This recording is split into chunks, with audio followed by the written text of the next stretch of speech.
evening and welcome to this special meeting of the Woodbridge Board of Selectmen on Wednesday, April 15th, 2020 at 5 p.m. In accordance with Governor Ned Lamont's Executive Order 7B, Section 1, which suspends the open meeting requirements of in-person participation, audio and video of this special meeting is being simultaneously televised live on WGA TV Channel 79 and YouTube WGA TV 79 in order to allow the public to view and listen to our meeting. I will now first call the list of all members of the Board of Selectmen and others who are participating in this meeting. I would remind participants to please mute your phones when you are not speaking to eliminate any background noise, and also please state your name for our listening audience prior to speaking. Please confirm your presence verbally as your name is called. Mika Cardozo. I am here. Joe Crisco. Present. Joe Dye. Here. Beth Heller here. Dwight Rowland. Here. Sandy Stein. Here. Administrative Officer, Director of Finance, Tony Genovese. Here. Assistant Administrative Officer, Betsy Yagla. Here.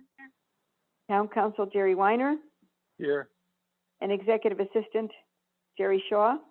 Here. And Pua is in on the meeting taping us. Is there anyone else? Okay. No. Thank you. Thank you. Item 1 on the agenda is the first Selectman report, and I will begin. As we continue to navigate the global pandemic that has changed how we all attempt to keep safe, we are conducting this meeting to address only essential agenda items or those necessary to continue the most urgent business of our town. The majority of my time and efforts of town employees has been taken up with COVID-19 related work and life safety issues. As your first selectman, my number one goal is to stop the spread of this deadly virus by insisting that everyone stay home and please stay safe. I would remind everyone to only go out for essential items, minimize travel, hopefully only for food and medicine. This is not a time to catch up with friends we have not seen in a while, socialize while out on daily walks, or begin new projects involving hiring people to come into our homes. Police Chief Frank Cappiella reported to me as of 4:45 p.m. this afternoon that the total number of laboratory confirmed COVID-19 cases is 67 in Woodbridge. I repeat, 67. This total is also including 10 deaths. My heart goes out to all families who have been touched by this illness and those who have lost ones. This is indeed a stark reminder how dreadful this horrible disease is. Town buildings remain closed to the public and have been since mid-March. Last week, I closed the town playgrounds, our athletic fields, and tennis courts. The dog park cooperative chose to voluntarily close the dog park to further minimize resident interaction. Yes, we are isolated and at times lonely, but this is the very thing that will stop this virus and help us get us back to normal someday, whatever that new normal may be. I am on regular phone calls with our partners at the federal, state, and municipal level as we work through this pandemic. The Center for Disease Control is now recommending that everyone now wear a mask in addition to gloves in public. This does not replace the need for social distancing and frequent hand washing. In response to the demand for masks, we are asking residents to either make and donate masks to the Woodbridge Center for distribution or donate materials to others to make masks. You may visit our town website for details on how you can help. I'm trying to keep all residents up to date on the situation, and we have been posting frequently to Facebook, doing CT Alert phone calls, our monthly mail newsletter, and weekly e-newsletters. For information on how to sign up for either of these communication tools, visit the town's website, COVID-19 portal, at woodbridgect.org/COVID-19. We are also finalizing the procedure for the preliminary budget hearing, which will be conducted virtually. Details on how to participate will be forthcoming and also on the town website. Jerry Weiner will give an update on the process and how we have adapted to comply with the governor's executive orders. Please join me in thanking all Woodbridge employees and especially our town residents for being flexible and understanding during these unprecedented times. We are working so hard to keep each other safe and informed, and to provide a safe workplace for our staff so they can continue to serve our residents. I am so very proud of all of our townspeople. The caring and hard work everyone has shown to keep us safe is unprecedented. I remain hopeful that we will all get through this. We are staying apart now so we can come together later. As you know, Governor Lamont's Executive Order 7B prohibits in-person meetings of town boards and commissions during the coronavirus period. The order does, however, permit meetings of town agencies through the use of remote technology. Meetings of boards and commissions during this period should, however, be only held if an issue or issues require immediate attention. This will give the public the ability to comment and participate in person, which is always preferable to holding a remote meeting, which obviously does not allow for public input. Accordingly, meetings that are not time-sensitive should be delayed until the prohibition against in-person meetings is removed. If a remote meeting is necessary during this period and cannot be delayed, we have asked commissioners to contact Betsy Yagla in order to make certain the executive order is fully complied with. With regard to recent vacancies that remain on a couple of our commissions, such as the West Rock Ridge Advisory Committee and the Area 2 Cable Advisory Committee, and the establishment of the membership of the new Agricultural Commission, I plan to add these to the next agenda of an in-person meeting. Lastly, I would like to address a recent request from a member of the board to add an item to our agenda regarding hiring and placing a caretaker at this time at the Darling House. First, I want to be clear that the suggested couple, Trish and Peter Vanderveer from Shelton, may be wonderful candidates for this position. This is not the issue here. They may emerge as the ideal couple for tenancy at the Darling House. The question is whether this is a reasonable time to install any new tenant at the Darling House. Prior to our lockdown related to the COVID-19 pandemic, the Board of Selectmen voted to complete a new Amity-Woodbridge Historical Society town lease agreement and the appointment of an oversight committee. One of the functions of the oversight committee, when established, will be to assist and support the Historical Society in vetting tenant candidates. Defining and agreeing on the caretaker's duties and job description is an essential part of this. This work is not yet in place. Even if we had a candidate fully vetted by the Oversight Committee at this time, the house and the apartment require an inspection by our building official, fire marshal, to ensure the tenant's safety and, most importantly, to protect the town of Woodbridge from liability. I was surprised to learn from an email forwarded to me yesterday that the Historical Society had gone into the apartment on its own and painted, performed minor repairs, and hired Pace Electric for a, quote, good going over, including the installation of better lighting for the outside doors, unquote. Unfortunately, they seem to have forgotten that this is a town-owned building for which the town of Woodbridge bears responsibility and potential liability. No one told the town, not me, not Tony, Brad, Betsy. This cannot be tolerated. Yesterday, Town Council Jerry Weiner and I spoke with Historical Society Treasurer Barbara Baldwin at her request. We had a very cordial conversation. She agreed that the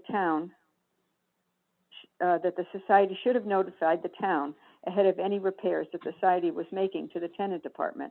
Obviously, there may be more repairs that need to be dealt with. I also discussed the reasons why certain things must be in place before we have a lease with the new caretaker tenant. This morning, I was surprised to receive several emails from Barbara Baldwin informing me, and apparently she copied the Board of Selectmen and others, that she had called our building official, Andy Rizzo, our fire marshal, Joe Capucci, and our building maintenance official, Brad Parsons, following our phone call yesterday to set up inspections. She stated in the emails to these folks that I had asked her to do this. Jerry Weiner was on the phone call that I had with her, and he confirmed with me that I did not ask that she do this. Again, this is a town building. The Amity-Woodbridge Historical Society has no authority to request these inspections. As you may recall, following a recent tour of the Darling House and the apartment by members of the Board of Selectmen, there were concerns from board members regarding assessing the need for electrical repairs, suspected mold remediation, and other maintenance prior to another tenant's occupancy. Now that the apartment is vacant, it is the board's responsibility to the town of Woodbridge to do our due diligence, to do a thorough inspection, and to make proper repairs and remediation as needed. Again, as landlords, we, the town of Woodbridge, must ensure the tenant's safety and, most importantly, protect our town from liability. I also received a call today from a resident who was concerned about lead levels in the apartment and the building.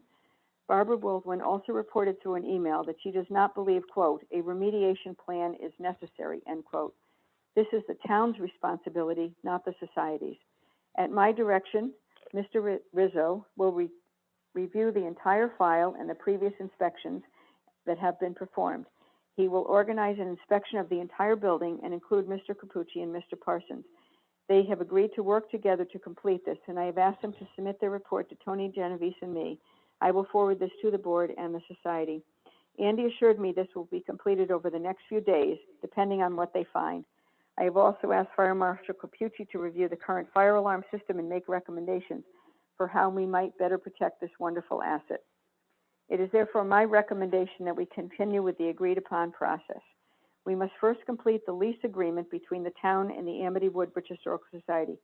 Jerry and I have a virtual meeting set up with Tom Levine of the State Historical Preservation Office of the Department of Economic and Community Development for this Friday afternoon. Prior to the pandemic crisis, we were waiting for some language from Todd to add to the lease agreement, which he felt would satisfy the needs of both the society and the town. Over the past few weeks, Todd and Jerry and I were tied up with more pressing matters due to the COVID-19 pandemic. I am confident that with Todd's suggested specific language, this lease agreement will meet the needs of both the Amity Woodbridge Historical Society and the town of Woodbridge, and will be signed by both parties. With the lease agreement in place, an oversight committee will be appointed. A charge for the committee will be developed, which will include, among other things, all the necessary items for a caretaker-tenant agreement. And the further important work of the oversight committee can then begin. Again, most importantly, to protect the town from any liability regarding the apartment, the Board of Selectmen will determine, with inspections and recommendations of various town authorities, such as the building official and the fire marshal, the improvements needed prior to occupancy by a tenant. Those must be completed prior to occupancy. A suitable caretaker and tenant will be installed in the apartment at the Darling House at the end of this. I would now like to ask board members if they have any suggestions or concerns regarding items that, in your opinion, require investigation following your tour last year, which I will pass along to Andy, Joe, and Brad prior to their inspections. They're hoping to get this done in the next few days.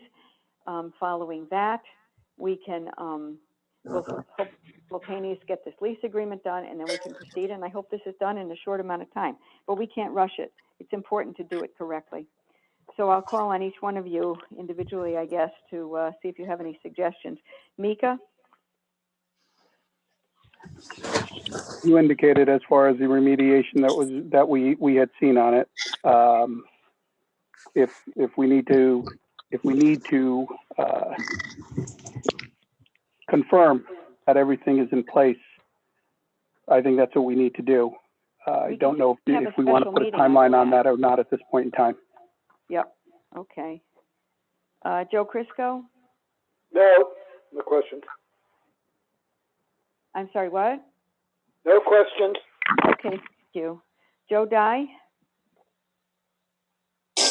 No, I have nothing to add. I've not been down there, but I will add that, particularly as the person you referred to as the one who asked for the agenda item, that I believe not having an agenda item and listening to your monologue is highly inappropriate. Thank you. Okay, thank you. Do you have anything to add regarding anything that needs to be done down there? I said up front that I don't, because I haven't been down there. Okay. Next time we want to discuss something, I think it should be on the agenda. Thank you. Okay. Okay, Dwight?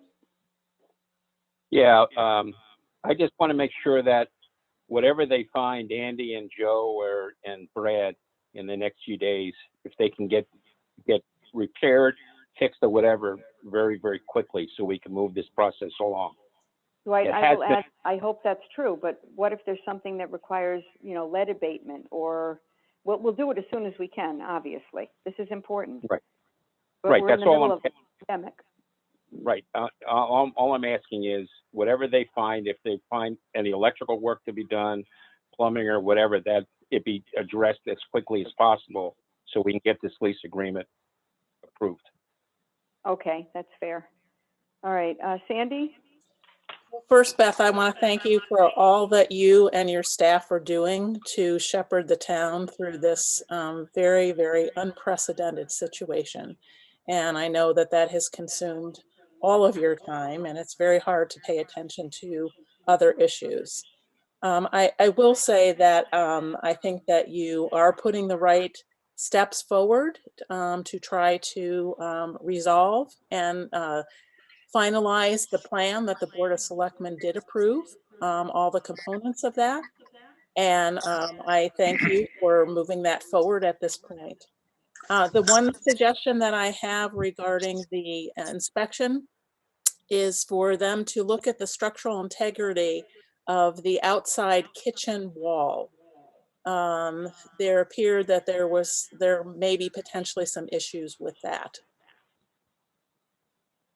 I'm just writing it down. Structural integrity of the outside kitchen wall. Okay, Yes. Mm-hmm. I'll note that. Okay. Again, I want to thank everyone virtually who's here this evening and the townspeople. We will emerge from this better than ever, together and Woodbridge strong. To all listening this evening, please continue to stay home so that you can keep everyone safe. Does anyone have any other comments on this matter or any other matters, or want to make any additions to the agenda, anything like that?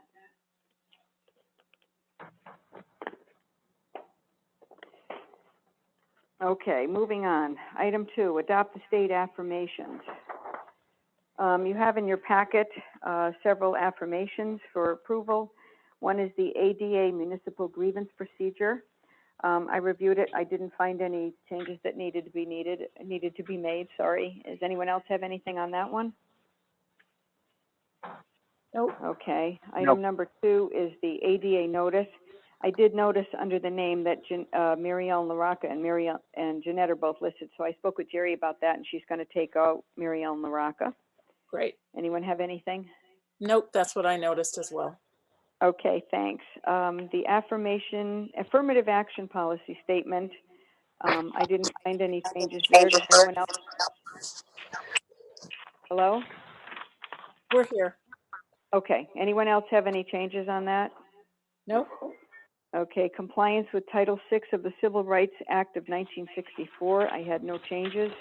Nope. Okay, and then there were 2 Town of Woodbridge conflict of interest policy and the fair housing policy statement. I found a couple of sentences that had a couple little minor, we needed a comma and apostrophe and stuff, so I gave those to Jerry. Did anyone else have anything else to add to those? I just have a question. Did we have this conflict of interest policy in place Tony? before? Is this the first time that we've had this? This is Jerry. This was voted on at a previous meeting. I believe it was last fall. It is in place. Okay, thank you.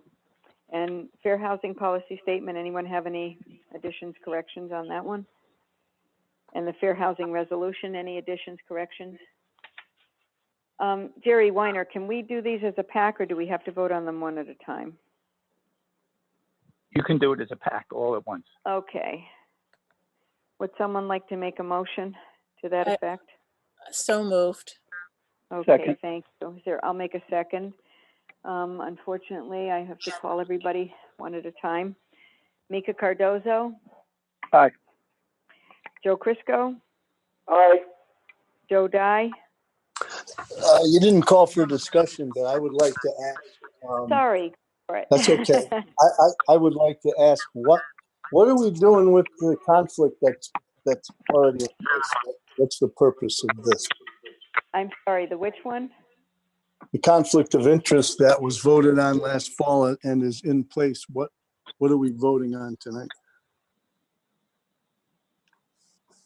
I don't know why we're voting on it again if we voted on it fall. Do you know why we're doing that, That's Tony or kind of Jerry or my Beth? question.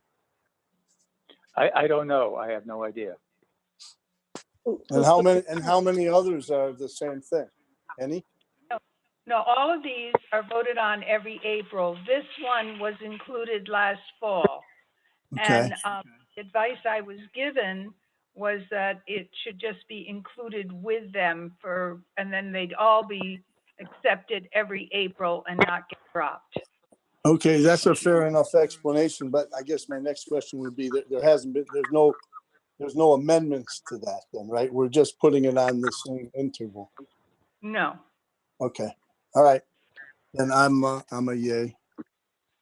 Thank you, Joe. Beth Heller will be a yes. Dwight Rowland, Aye. Sandy Stein. Aye. Okay, thank you very much. They all pass. Let's see, where are we? Item 3, Administrative Officer, Director of Finance, COVID-19 Financial Update. Tony. Thank you, Beth. I wanted to Welcome. provide a quick update to the what we've seen so far as a result of the recent downturn in the economy as a result of the COVID-19. And the biggest impact is our interest rates, as you can probably imagine, which have dropped probably from mid-2s to less than 1%. So that's a significant drop for us and will result in a deficit in interest income at the end of the year. We've also seen slowdowns in building permit revenue, conveyance fees, and rec fees. As you can imagine, we have no rec programs. There's a corresponding savings, however, in expenses because we are not paying payroll to support those programs. The other issue I wanted to bring up was that as a result of the elimination of 4 positions in the upcoming budget, which we did not fill during the current year, we will have some savings in those departments, which will help to reduce the need for contingency. As you recall, we have some funds in contingency to offset negotiated salary increases. So that's some good news there and should have a considerable amount left in contingency for that. So I think overall, there are some shortfalls in revenue, but those are balanced by some savings and expenses. So that's the. Tony, what was the difference in the interest rate again? I'm sorry. So we were at a high of 2.4 and our current interest rate's around 0.8. Ooh, This is Sandy. Tony, you had mentioned at our last meeting about the fact that the town is responsible for paying unemployment for its employees who are furloughed. So has that impact been factored into your analysis? It has. We haven't seen that come through yet because they're typically 2 to 3 months behind on billing us for that. So Okay, yes, I've factored that into my analysis. thank you. anybody else have any questions for Tony? Tony, this is Mika. Do we have any assessment as to the overall impact as it, I know you said it looks like the added or the drop in revenues will be somewhat mitigated by the savings. Is it even? Is it more than even, or is there a number, or are you still working on that? I would say at right now it's probably about even. I would say there's probably a little more savings and expense than drop in revenue. So I think we're to the plus maybe a little.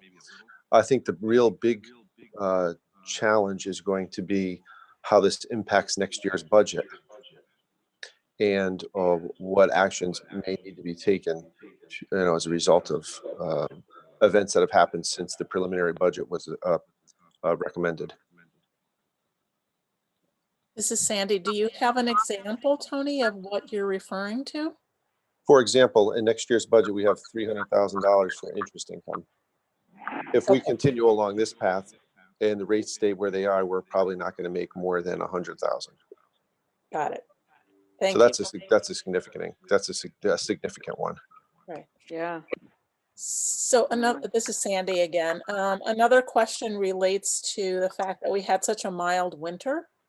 And are there any savings in a number of departments related to not having overtime, not having to, plow on weekends, things like that? Yes, there's actually a significant savings in public works as a result of two things. There was a mild winter, as you indicate, and also we have a vacant mechanics position that we did not fill and we removed from the budget. So that's part of the savings that we'll have in offset some of the revenue losses. As I indicated earlier, also the contingency account, which had planned for to be transferred to some of the departments, will not be necessary. So there will be some contingency funds remaining also. Okay. Thank you, Tony. This is Joe Dyke. Tony, do you have this analysis on a spreadsheet or a written form? I have a summary spreadsheet that I keep track of some of the major items as we go through, and I'm keeping track of also expenditures that were as a result of the COVID situation, so that we have the FEMA seminar this Friday. And so we'll learn more about which of those expenses are eligible for reimbursement and how much of a reimbursement. So at some appropriate time, you could put that together and provide that to us. Absolutely. I hope to do that for your next meeting. Things were changing so rapidly. I wanted to give you a verbal update, but for your next meeting, you'll have a complete report as we always do. Perfect. Thanks. Anyone else have any questions for Tony? Tony, thank you. I know you're working 90-hour days. I've never seen anything like it, all of us. It's crazy. Okay, thank you so much, Tony. Item 4 on the agenda is review the policy regarding the closing of town offices. I believe 2 meetings ago we had a motion it basically began. Jerry, do you want to preface this at all, Jerry Weiner, or do you want to just should I just read it again? Jerry Weiner? Ruh-roh. Am I on with everyone else? Yes, you are, Beth. Okay, I'm going to have to put you on hold. Well, I guess we can just keep going. I really don't know what to do. Let me see. Well, why don't you read it again, Beth? Okay, Wait. I'll just do that then. That'd be easier. The reason why we have to amend it is because the governor asked us to extend this basically through May 20th, 2020. One of his executive orders, Jerry would probably know that. But anyway, be it hereby moved that the town implement, this is one from 2 meetings ago. It's exactly the same with the one additional thing at the end I'll read. Be it hereby moved that the town implement a policy in conformance with Governor Lamont's Executive Order 7H, whereby only essential employees will be required to report to work to continue with their normal duties. All full-time employees, whether essential or non-essential, will continue to be paid. Some non-essential workers may have some work they can do from home, and that will be determined by the administrative officer and the first selectman. An essential employee will be determined by the department head, the administrative officer, and the first selectman. Part-time workers have already been asked to not report to work, as many of the programs they work in have been deferred. Part-time employees will be eligible to file for unemployment benefits. And the addition to this motion, relative to another executive order from the governor, is this policy will remain in effect until May 20th, 2020, unless earlier modified. So Beth, you said. Oh, you're back, Jerry. Okay. Yeah. Oh, I got cut out for a second. We didn't have you. Okay, good. So it's just a question of the board continuing to reaffirm and continue that policy with regard to the employees until May 20th. Okay. Okay. I'll make this as a motion. Is there a second? Then we can discuss it. Is there a second? Second. Crisco. Okay. Now I will ask, does anyone have any questions or any discussion on this? Just remember to state your name before you speak up. Anyone have any questions? So this is Sandy. I just want to confirm that that means that we will be paying people the way we have been for the last 2 to 4 weeks. Yes. Is that correct, Tony? Yes, actually, I'd like to make a comment. I would say that since mid-March, the town offices have been closed and non-essential part-time staff was told not to report, as you indicate. Full-time staff continues to work. Most full-time staff continue to work a full schedule from either in the office or at home, or a combination of both. When we're at work, either in the field or in the office, we observe social distancing rules and try to stagger so that there's not a lot of employees in the same place at the same time. But a lot of departments have done a great job in changing and adapting to the changing environment, and still providing service to our residents during these times. I don't know if you've noticed, but the rec department, on a very limited staff, has developed close to a dozen online programs, and Human Services has done a lot for some online programming, some meal deliveries. The library is doing a lot of communication with their patrons, and they have a new website that they put online, and Public Works continues to do spring program projects. The transfer station is open. So there's still a lot happening. It's just employees have done a great job of adapting to the situation. This is Sandy. Thank you, Tony. That was very helpful, and really to give a big thanks to all the employees who are continuing to do this work. Yep. I might add, as this is Beth, they are just an amazing group of folks. There are no complaints. It's all just business as usual in a different way. It's wonderful. That's true, Beth. There have been no complaints, and everyone's pitching in and doing what they can to keep things going here. Yeah. Okay. Anyone else have any comments or anything? Okay, I will call the roll on this. Here we go again. Mika Cardozo. Aye. Joe Crisco. Aye. Joe Dye. Aye. Beth Heller, aye. Dwight Rowland. Aye. Sandy Stein. Aye. Okay, thank you very much, guys, for that. Okay, item 5. Governor's Executive Order 7S, tax interest rates deferment, and action is appropriate. I will turn this over to Tony and Jerry. You have a piece of paper, I hope, you have an explanation in your packets. I'll just give a quick introduction, and then I'll let Tony tell everybody what his research has disclosed. The governor has implemented an executive order which gives the towns and cities until April 25th to make a decision in order to provide some taxpayer relief to its residents. The decision is, we have a choice. We can either choose number A, or number B. Number A is a deferment for any taxpayer in Woodbridge of their real estate and personal property taxes, car taxes, for 90 days if that taxpayer files a form that the state, that the Office of Policy and Management, OPM, has prepared, which essentially says that the person and the family have been affected by the coronavirus episode financially. And once that form is filed, then they will get a 90-day deferment. So all taxes due July 1 will not be due until 90 days from July 1. The second alternative is a decision as to whether, if we don't want to choose the first alternative, then the second alternative is to implement a reduction in the penalty, the interest rate penalty that a taxpayer would have to pay if the taxes are not timely filed. Right now, an untimely filed payment on taxes on real estate or car taxes is hit with an 18% penalty from the day it was due. The choice the town now has is to reduce that penalty from 18% to 3%.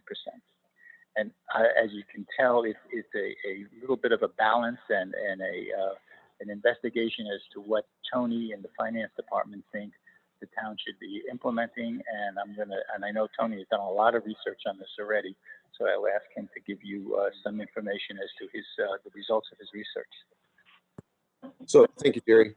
The first thing is that there's been surveys, and it seems to be 50-50 in terms of some towns are picking the deferment program, some towns are picking interest rate reduction, And actually, few towns have selected, which is also an option. And so on the deferment program, think of it as an extended grace period. Tony, I'm sorry. I don't mean to interrupt you. This is Mika. But you seem to have cut out when you were saying a few towns, and then I didn't hear what you said. Oh, okay. A few towns actually have selected both programs, which is an option if you so desire. But so the deferment program is essentially an extended grace period. So the bills are still due July 1st, but instead of having till August 3rd to pay, you have until October 1st to pay. That's essentially the deferment. And the interest, the other thing I want to mention is that this escrow agents are still expected to remit payment. So if somebody escrows the taxes, this would not. Tony means that the escrow, the banks who collect the taxes from the residents and pay the taxes to the town, this program doesn't affect those payers. They have to meet the old schedule and continue to pay. That's correct. Which should be, Joe Dye, which should be a large portion of taxpayers, no? Yeah, it's a pretty good sized portion, and so that was alleviated our concerns about cash flow issues, right? Because we were concerned that if it, how would we get cash if everyone's deferring? But that being said, the interest rate reduction was one that we were sort of looking at to give folks, so most people will probably still continue to pay, but if you need a few more months to pay it, that we would have an interest rate reduction, and that was sort of the one that we were looking at as the one that would be best for Woodbridge. The other thing I do want to mention is that the executive order actually starts in March and goes through July 1st. So if somebody is delinquent in their taxes in now, say, and they pay all of the taxes that are delinquent before June 30th, then they'll get the time period that's indicated will get a reduction in interest. If it's not paid, then of course it goes back up to 18%.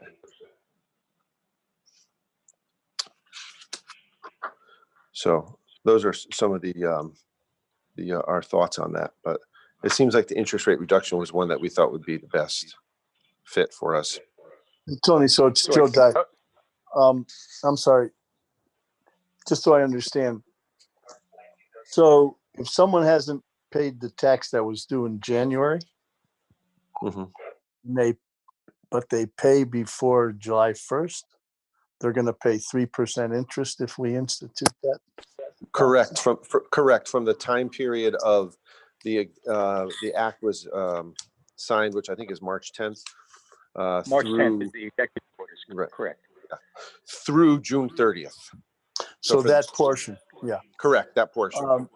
If we went with the deferral, those folks don't get a benefit at all. If we went with the deferral, then let's see. It says that here. You still have you get to defer. You pay the 18% 3 months later. You pay the 18% 3 months later. I think that's correct, right. Joe. That's correct. So okay, so if I didn't pay my tax on January 1st, you're saying those taxpayers still get a 3 month deferral? I thought the 3 month deferral was on the July. No, instead of, you will have a grace period that will be extended for those folks as well. Okay, so all taxes at this point in time would be due in October, under the deferment. July, August, yes, that's correct, Joe. That's on the July. That's for taxes that are due July 1. That's on the upcoming tax bill. Right. So, but that's my question. Those who have not paid for January 1, that are now subject to the 18% interest, if we, rather than the deferral option, if we took the option that was a reduction in the interest rate, those folks can take advantage of that interest rate reduction from March, a date in March through June 30th. correct? Correct. I think that's correct.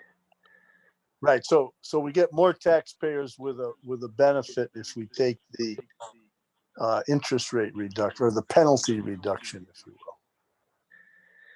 will.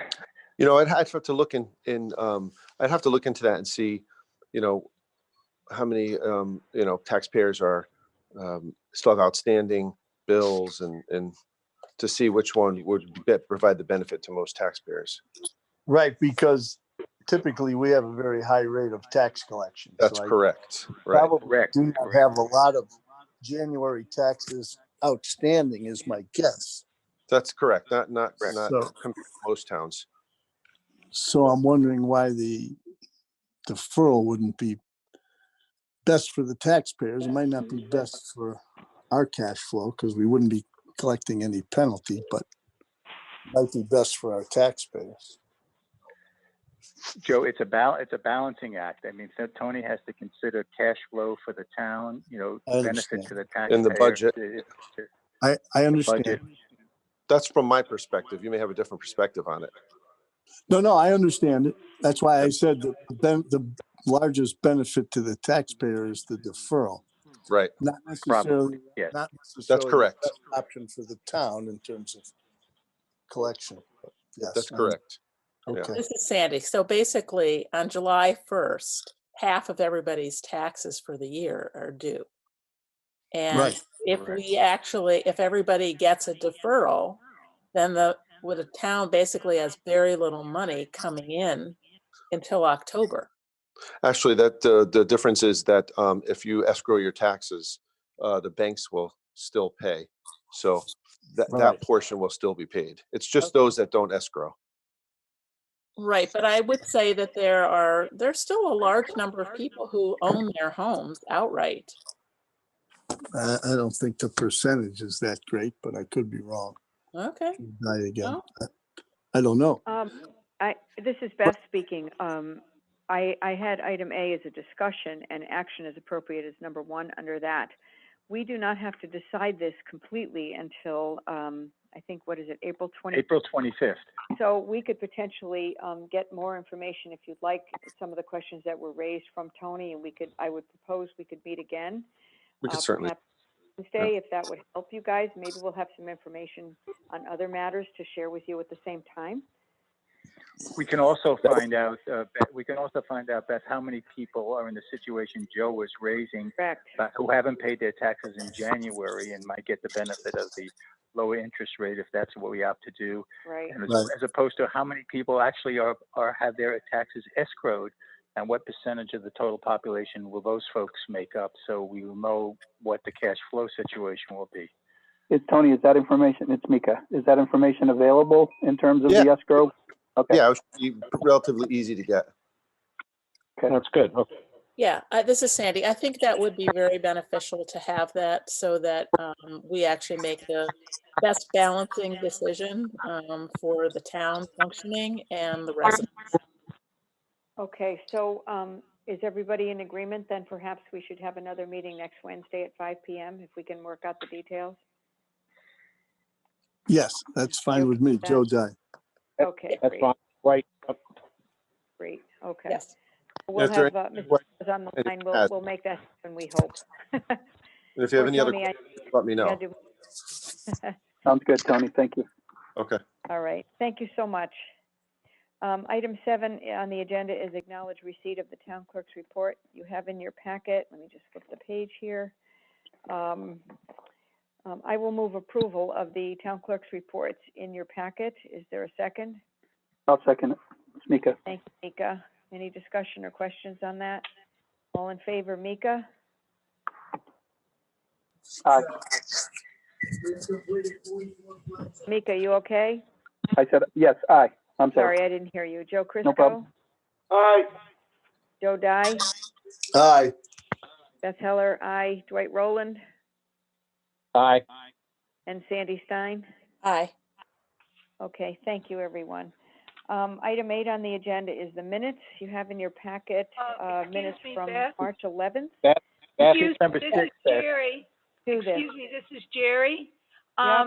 You've missed the Assistant Administrative Officer's report. Yep, I did. Thank you. Sorry about that. Okay, this is. That's okay. Sorry, Bets, I know you're there. I can hear I'm you here. breathing, as they say. My apologies. We'll go back to item 6 on the agenda, the Assistant Administrative Officer's Report. Discussion regarding 2 oversized banners on Center Road. Go Yes, ahead, we've Betsy. received a very generous offer from Kino Graphics to create 2 10-foot long banners that are 54 inches tall. And the suggestion is to place them on Center Road, one at the corner with Newton on the triangle, and the other at the corner with Meeting House Lane near the garden. And the signs, I believe, are in your packet. And the message on the sign says, "Woodbridge strong. Thank you for keeping Woodbridge safe. We're all in this together." So it's just a very nice message of solidarity during this time. And And which we're asking company, for permission. which company is this, Betsy? It's through Kino Graphics. They recently acquired Pixels to Press, a local company. Oh, okay. Okay. They're in Woodbridge, correct? Yep. Yep. Okay. Are they in Selden Plaza? Yes, That's where Pixels Okay. was. Yes. yes. I'll make a motion to get the discussion started that we approve the signs as discussed, and hopefully you got in your packet from Betsy. I would have, I guess Joe Dye will correct me if I'm wrong, but we need to make sure that the they don't obstruct vision on either side for automobiles. And is there anything else, Joe Dye, I'm forgetting? No, I think, I don't know exactly where we plan to have we put banners in these locations before? We have Yes, one we from have. the library, I think, that goes up, or the book sale or something. Is that Yes, kind of where it should be? yes. then It the would other be one on the triangle, and staff would place it there with, obviously with the concern for not being obstructing view. Right, the sight lines. And then the garden, where the garden club has their garden, I guess, sort of in that area, as I understand it. Yes, yes, But a little bit back so that it doesn't obstruct the traffic or anything. correct. Okay. Okay. So that's the motion. Is there a second? Joe Dye, second. Thank you, Joe. Any questions or discussions further on this from anyone? I think That we is should. very generous of, I'm Yeah. sorry, Go ahead, Mika. Mika, just said it's very generous of the company to do that, and kudos to them, and please extend the thanks. We will.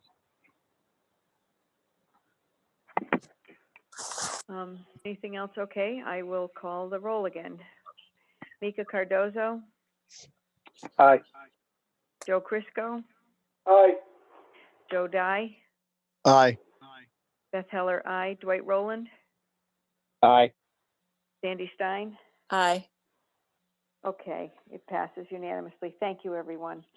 Now we're back to number 8. My apologies again. The minutes. You have in your packet the minutes of the, seems like it was an eternity ago, the regular meeting, the March 11th regular meeting of the Board of Selectmen. I'll make a motion that we approve. Is there a second? Sandy, I'll second. Thank you. Any corrections, additions, discussions on that one? Okay, all in favor? I'll go with Mika. Aye. Joe Crisco. Joe Dye. Aye. Beth Heller, aye. Dwight Rowland. Aye. Sandy Stein.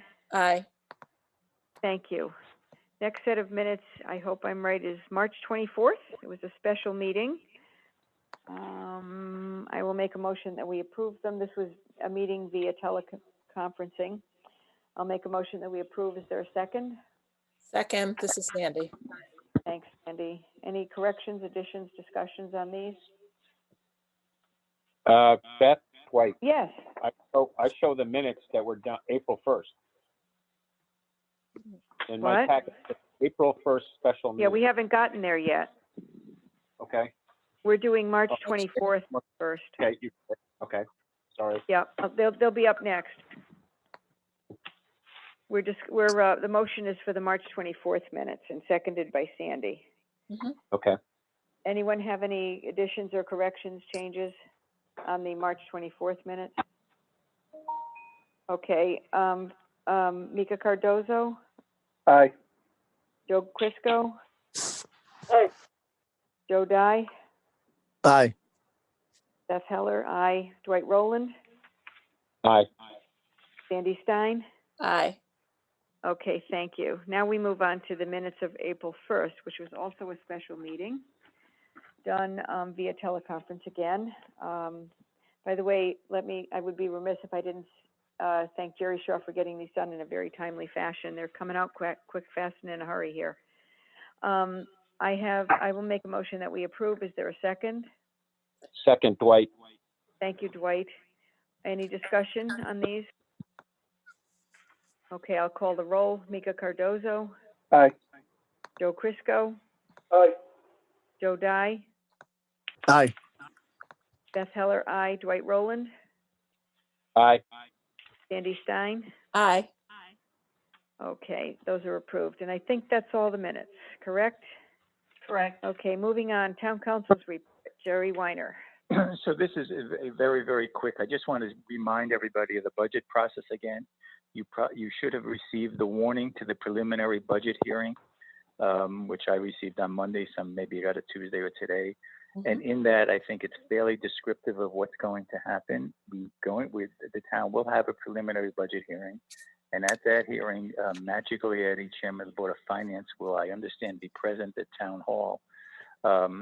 Maybe not Town Hall, in the gym. I'm not exactly sure. Either the gym or Town Hall. Tony will be there. Betsy Yagler will be there. Social distancing. And Pua will be broadcasting it on Channel 79 as usual.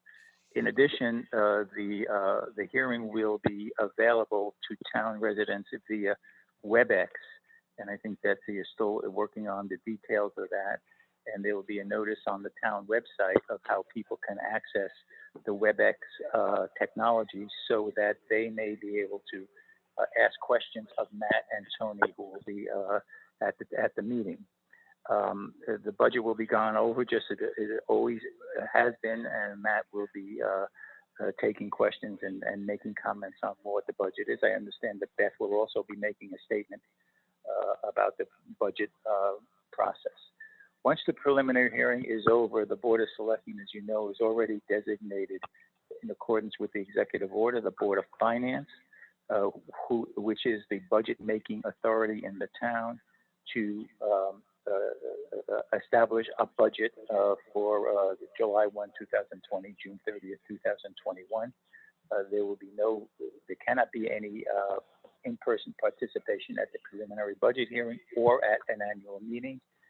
So the annual meeting will not be held this year, and after the preliminary budget, the Board of Finance will take the comments made at the hearing and adopt a budget, as well as implementing the mill rate based on what the budget is. That should be the process, and it's totally different than what everyone is used to, but necessary because of the coronavirus situation. So if anybody has any questions on it, oh, by the way, there's also something on that town residents can now email questions prior to the preliminary budget hearing to the town about the budget. So at the preliminary budget hearing, Matt and Tony will recite those questions and give answers to the questions as well. Jerry, Joe Dye. Yes, Joe. Just to be clear, you mentioned the BOF will set the budget and the mill rate. They're not going to do that directly after the preliminary on 4/20, are they? No, I don't anticipate. I think they have to have a Board of Finance meeting with an agenda to discuss the preliminary budget Jerry, hearing this is results. Beth Chad is Okay, I wasn't. wait from the Amity Board of Education as well, which I think they're meeting at the beginning of May. So Right. it definitely won't be for that. Okay, They can't set the clears. budget until they have the Amity numbers. All right, great. That clears that up. The other thing is when we approved that, as you know, pursuant to the executive order, we also I think, had a consensus that we wanted to have a joint meeting prior to the BOF setting the budget and the mill rate. This is Sandy. That is correct. That's in the minutes. Yes, Right, it is. so Jerry And I left meant- that out. I want to make sure that's not forgotten. It is not forgotten. I mentioned it to Matt. Okay, I haven't heard back. I think he was. I did say at the meeting, Joe, and you know this as well, if not better than I, that that's not the normal, that's not the procedure set out in the charter. And I think it's up to the Board of Finance as to whether they want to have the meeting. They're going to, I assume, decide at some point in time and let you know what's going to happen. okay, I remember you, again, Joe, I remember that discussion when we made that motion, and, you know, I guess I respect that position. I wouldn't think that the Board of Finance would reject a request by the Board of Selectmen to have that meeting. If they do, that's on them. Nothing we can do about it. All right. This is Sandy. Okay, well, I Matt, think that- I did, this is Beth speaking. I did mention it to Matt, and I think he was going to talk with the Board of Finance members individually, or perhaps at another, I don't know how he's going to do it, but I'm sure he'll get back to us. He does know about it. Okay. This is Sandy. I think somehow it needs to be made a little clearer that people will be able to comment and ask questions at the time of the WebEx. So submitting questions in advance is one thing, but they can make comments actually verbally at the meeting. Isn't that Well, correct? the warning, correct, Sandy, the warning that was sent out says that taxpayers interested in listening and or participating in the preliminary budget hearing on Monday, April 20th, should visit the town website to find details for participating in the days leading up to the meeting. Okay. So there, everybody's, and it is on, it's going to be, if it either is on or will be on the town website as to the ability of residents to participate in the actual preliminary budget hearing. Okay, thank you. Okay, anyone have any questions for Jerry? Other questions for Jerry? Or Tony or Betsy or anybody? Yeah, this is Anyone Dwight. have anything else to add to the meeting? That's Dwight. Yeah, hi.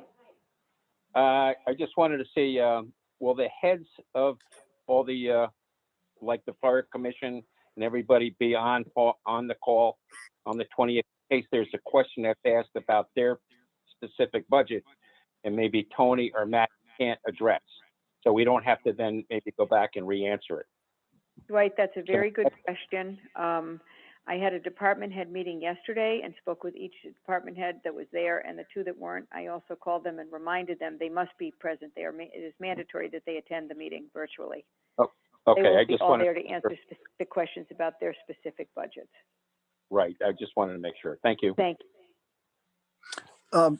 Joe Dye, just a quick question. I think, since we all know there is no annual meeting, there will be a duly noticed Board of Finance meeting, as Jerry just mentioned, to set the budget and the mill rate. Do we anticipate the same process, that being held via WebEx, where the public can ask questions at that meeting? So Joe, for that meeting, that would be a regular meeting of the Board of Finance to adopt the budget. And that meeting does not, just like the meeting that we're having now of the Board of Selectmen, does not require participation by the public. So there will not be any public participation in that meeting. Okay, I just wanted to be clear. So again, following up what Sandy had said, hopefully the public knows that the preliminary is their only chance and they don't have a chance, since there's no annual meeting, they don't get another chance to speak up. Correct. Just need to make that clear to folks.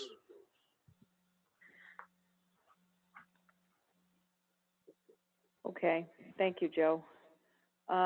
Anyone have anything else to add or ask or anything? Okay, I will motion for adjournment. Is there a second? Second, It's non-debatable. I unfortunately have to call you guys one more time. Mika Cardozo?